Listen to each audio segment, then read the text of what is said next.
بسم الله الرحمن الرحيم.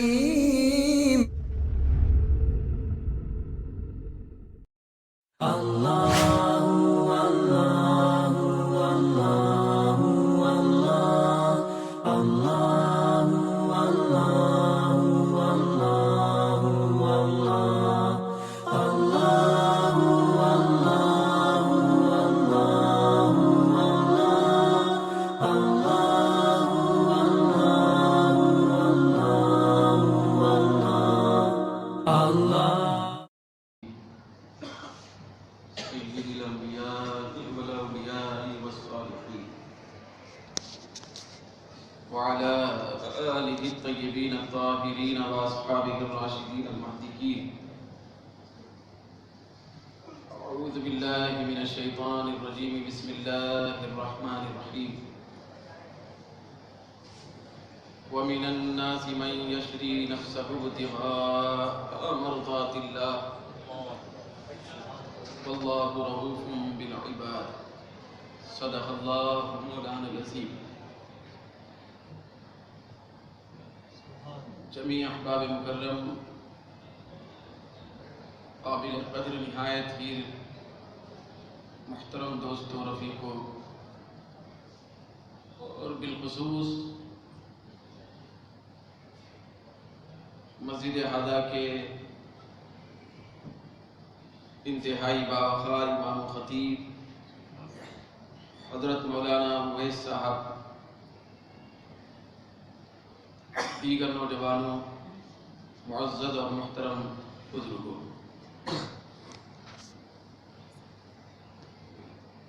یقیناً جہاں آپ سب کی یہاں بارگاہ عالیہ حضور بندہ نواز گیس و دراز رضی اللہ تعالی عنہ میں حاضری ہزاروں، لاکھوں، کروڑوں رحمتوں اور برکتوں کے حصول کا ذریعہ ہے. وہیں پر مجھ جیسے گناہگار کو سرکار بندہ نواز کی نگاہ عنایت سے یہ افتخار، پھر یہ خصوصی برکت حاصل ہو رہی ہے کہ آج میں آپ کے سامنے اس بارگاہ کے خصوصی رنگ و روپ میں، پھر یہاں کی پرنور فضاؤں میں، انہی کے امر سے اور حکم سے بولنے کی سعادت حاصل کر رہا ہوں. سبحان اللہ. یہ وہ بارگاہ ہے جہاں بندے بولنے کی کوشش نہ کریں، جتنا بلوایا جائے اتنا ہی بولا جا سکتا ہے.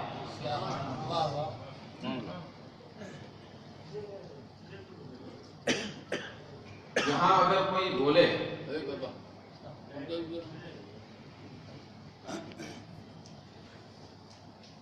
تو بولنے والے کا کوئی کمال نہیں، بلکہ اپنی اجازت مرحمت کر کے نظر کرم سے بلوانے والے کا کمال ہے.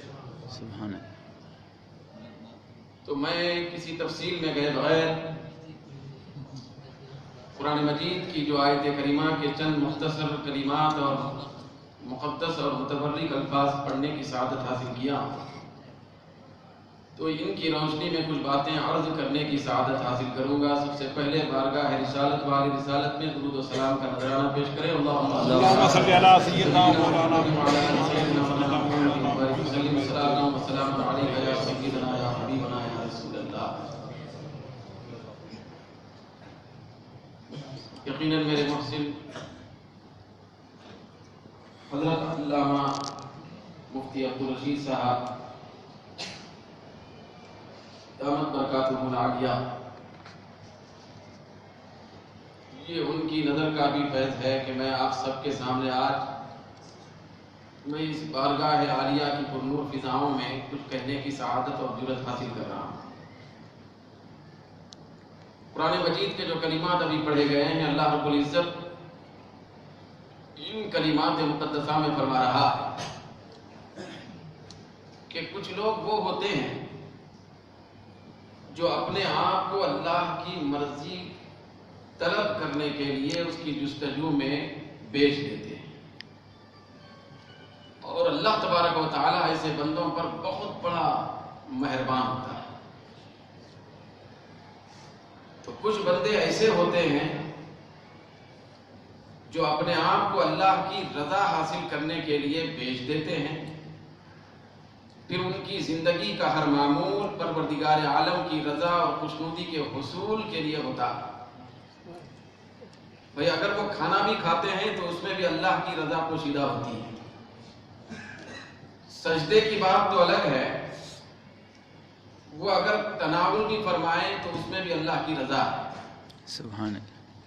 غرض کے کچھ ایسے بندے ہیں کہ اللہ تبارک و تعالیٰ ان کو یہ اعزاز عطا فرماتا ہے کہ وہ اپنے آپ کو، اپنی ذات کو سرتاپا، اپنی ذات کو، اپنے تصورات کو، اپنے خیالات کو، اپنے نظریات کو، اپنے علم کو، پھر اپنے پورے تفکرات کو اللہ کی مرضی کے حوالے کر کے اس کو بیچ دیتے ہیں۔ نہ ان کی فکر اپنی ہوتی ہے، نہ ان کا تصور اپنا ہوتا ہے، نہ ان کا عمل اپنا ہوتا ہے، نہ ان کا فعل اپنا ہوتا ہے، نہ ان کا قول اپنا ہوتا ہے۔ ہر چیز، پوری ذات جب بک گئی تو ہر چیز بک گئی، زبان بھی بک گئی، دماغ بھی بک گیا، دل بھی بک گیا، روح بھی بک گئی۔ تو المختصر کچھ ایسے بندے ہوتے ہیں جو اللہ کی رضا کے لیے کیا کرتے ہیں؟ وہ اپنے آپ کو بیچ دیتے ہیں۔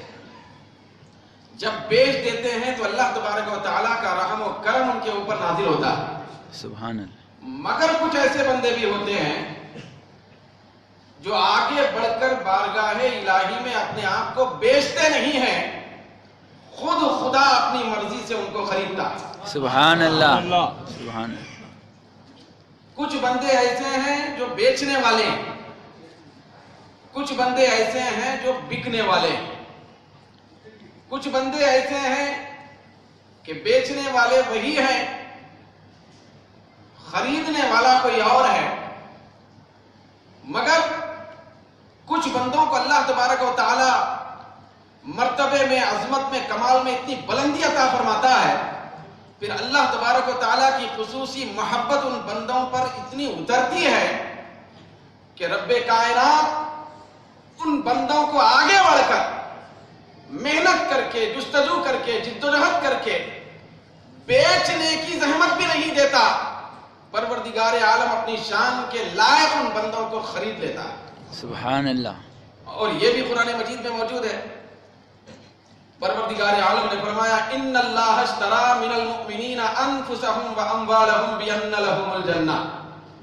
بھئی رب کائنات فرماتا ہے کہ بے شک اللہ تبارک و تعالی صاحب کمال مومنوں کو، ان کے مالوں کو، ان کی جانوں کو خرید لیتا ہے، بلکہ خرید لیا ہے۔ تو اس سے پتہ چلتا ہے قرآن کی روشنی میں کچھ بندے بیچنے والے ہوتے ہیں، کچھ بندے بکنے والے ہوتے ہیں، کچھ بندے آگے بڑھ کر سودا کرنے والے ہوتے ہیں، کچھ بندے آگے بڑھنے سے پہلے خود خالق کائنات سودا کر کے خریدنے والا ہوتا ہے۔ سرکار بندہ نواز جن کے لیے حضرت محقق دوران، محدث کبیر حضرت شاہ عبداللہ محدث دہلوی رحمۃ اللہ علیہ نے یہ جملہ فرمایا تھا کہ یہ وہ ہستی ہے کہ ایک طرف ان کے دامن میں سیادت ہے، پھر دوسری طرف علم و ولایت ہے۔ یہ سیادت کے بھی مالک ہیں، ولایت کے بھی مالک ہیں۔ پھر شاہ صاحب نے لکھا کہ یہ رفیع الدرجہ ہیں، یہ عظیم البرکت ہیں۔ تو اتنی بڑی پائے کی شخصیت ہے کہ یہ صرف خواجہ نہیں، خواجہ خواجہ ہے۔ سبحان اللہ۔ یہ سید نہیں، یہ سید السادات ہیں۔ سبحان اللہ۔ یہ جامع الکرامات ہیں۔ سبحان اللہ۔ یہ منبع برکات و رحمات ہے۔ سبحان اللہ۔ تو ہمارا ایمان ہے کہ سرکار بندہ نواز یہ اپنے آپ کو اللہ کی بارگاہ میں بیچنے والے نہیں، خود خدا ان کو خریدنے والا ہے۔ سبحان اللہ۔ سبحان اللہ۔ پروردگار عالم نے بھئی ان کو خرید لیا ہے، جب اللہ رب العزت کسی کو خریدتا ہے تو ان کی شان الگ ہوتی ہے، جب بندے آگے بڑھ کے بیچتے ہیں تو ان کا مرتبہ الگ ہوتا ہے۔ جب بندہ اپنی طرف سے آگے بڑھ کے اپنے آپ کو بیچے تو اس سودے میں گھاٹا بھی ہو سکتا ہے، بھئی اس سودے میں نقصان بھی ہو سکتا ہے، پھر اس سودے میں فائدہ نہیں ہو سکتا ہے، برکت سے خالی بھی ہو سکتا ہے، پھر اس میں پائیداری نہیں بھی ہو سکتی ہے اور ہو بھی سکتی ہے، دونوں امکان ہیں۔ جب بندہ اللہ کی بارگاہ میں اپنے آپ کو بیچنے کے لیے نکلے تو شیطان سامنے آ جا سکتا ہے، نفس دھوکہ دینا چاہ سکتا ہے، ہر قسم کی رکاوٹیں اس کے سامنے آ سکتی ہیں اور کھڑی ہو سکتی ہیں، لیکن جب پروردگار عالم کسی بندے کو محبوب بنا کر اپنی بارگاہ میں خریدتا ہے تو شیطان بھی کروڑوں میل دور بھاگ جاتا ہے اور نفس بھی اپنی خیر بناتا ہے۔ سبحان اللہ سبحان اللہ۔ تو دھوکہ نہیں ہو سکتا ہے۔ سرکار بندہ نواز یہ بیچے بھی ہے نہیں بلکہ اس کی بارگاہ کے خریدے بھی ہے۔ سبحان اللہ۔ تو اس نے جب خریدا اور جب خریدتا ہے کسی کو تو اللہ رب العزت نے خود بیان فرمایا سورہ ہجر میں، سورہ ہجر 14ویں پارے میں آتا ہے کہ جب اللہ رب العزت کسی بندے کو خرید لیتا ہے تو سب سے بڑا اعزاز یہ عطا فرماتا ہے کہ وہ خود کہہ رہا ہے کہ ان عبادی لیس لک علیہم سلطان۔ رب قدیر فرما رہا ہے میرے کچھ ایسے بندے ہیں یقیناً کہ اے شیطان اور مردود اور ابلیس تیرا ان بندوں پر داؤ نہیں چل سکتا، کیونکہ کچھ بندوں کو میں خریدتا ہوں، خرید کر ان سے پیار کرتا ہوں، پیار کر کے اپنے خبا میں اور چادر میں چھپا کے رکھتا ہوں، ایسی جگہ چھپاتا ہوں کہ جہاں پہنچنے کا شیطان کو تصور بھی نہیں آتا۔ سبحان اللہ۔ تو اللہ نے فرمایا کہ ان عبادی لیس لک علیہم سلطان، میرے کچھ ایسے بندے ہیں کہ اے ابلیس مردود تیرا ان کے اوپر کسی قسم کا دباؤ، تیرا داؤ، تیرا دھوکہ نہیں چل سکتا۔ پروردگار عالم یہ اس وقت فرمایا جبکہ شیطان کو آخری گفتگو کے لیے سامنے کھڑا کیا ہے۔ شیطان یہ عالم ملکوت سے نیچے زمین میں پھینک دیا جا رہا ہے۔ شیطان ابھی شیطان بن چکا ہے، تھوڑی دیر پہلے وہ عزازیل تھا۔ شیطان کا پہلا اصلی نام تھا عزازیل، وہ فرشتوں میں رہا کرتا تھا، تو اس کا نام بھی میکائیل و جبریل اور میکائیل اسرائیل کی طرح پھر اسرافیل کی طرح عزازیل تھا۔ کیا نام تھا شیطان کا؟ عزازیل۔ عزازیل تھا، وہ عزت کی نگاہوں سے دیکھا جاتا تھا۔ وہ تو سرکار بندہ نواز نے خود نقل فرمایا کہ شیطان تقریباً اللہ رب العزت کی بارگاہ میں اتنی نزدیکی حاصل کر لیا تھا کہ ایک مرتبہ حضرت میکائیل کو پروردگار عالم کی بارگاہ میں درخواست رکھنے کی اور گزارش رکھنے کی ضرورت پیش آئی، تو انہوں نے حضرت جبریل سے مشورہ کیا۔ سرکار بندہ نواز فرماتے ہیں جبریل نے سے مشورہ کیا کہ میں کیسے اللہ کی بارگاہ میں یہ درخواست رکھوں، تو جبریل نے مشورہ دیا کہ تم عزازیل کے ذریعے سے یہ مسئلہ رکھو۔ تو آپ بتائیں کہ شیطان کتنے بڑے کمال پہ پہنچ چکا تھا، کتنے بڑے اونچے درجے پہ فائز اور فائز ہو چکا تھا، لیکن وہ ایک نبی کی بے ادبی کرنے کی وجہ سے، اللہ کے محبوب کی بے ادبی کرنے کی وجہ سے راندہ بارگاہ ہو رہا ہے۔ آخری لمحہ ہے، رب ذوالجلال کی بارگاہ میں کھڑا ہوا ہے، پھر اس کو فخرج انک من الصاغرین کے الفاظ میں نکل تو ذلیل ہے کہہ کر رب العالمین زمین پہ دھتکار کے اس کو پھینک رہا ہے۔ تو آخری گفتگو ہے، آخری ہم کلامی ہے، پروردگار عالم کی بارگاہ میں وہ کہتا ہے کہ اے اللہ میں تو تیری عبادت کرتا تھا۔ پھر سرکار بندہ نواز نے لکھا کہ روئے زمین پر تقریباً شیطان جہاں جہاں عبادت کیا ہے، سجدہ کیا ہے، تو ایک بھی ایسی جگہ باقی نہیں ہے جہاں شیطان نے سجدہ نہ کیا۔ پھر سرکار بندہ نواز فرماتے ہیں شیطان کی عبادت کی کثرت کا یہ عالم تھا کہ کوئی 6 سال عبادت کرتا ہے، کوئی 60 سال عبادت کرتا ہے، چلو کسی کی عمر پہلے زمانے کے مطابق لمبی ہے تو 600 سال عبادت کرتا ہوگا، لیکن سرکار فرماتے ہیں شیطان ایسا عبادت گزار تھا کہ اس نے تقریباً 6 لاکھ سال اللہ کی عبادت کیا، 6 لاکھ سال اللہ کی عبادت کرتا رہا۔ پھر آخر میں دھتکار کے نکالا جا رہا ہے، بھئی عزازیل کی فہرست سے نکل کر وہ ابلیس اور ملعون اور مردود اور شیطان کے الفاظ سے جانا جائے گا۔ اللہ رب العزت کی بارگاہ میں کھڑا ہے، پھر یہ کہہ رہا ہے کہ اے اللہ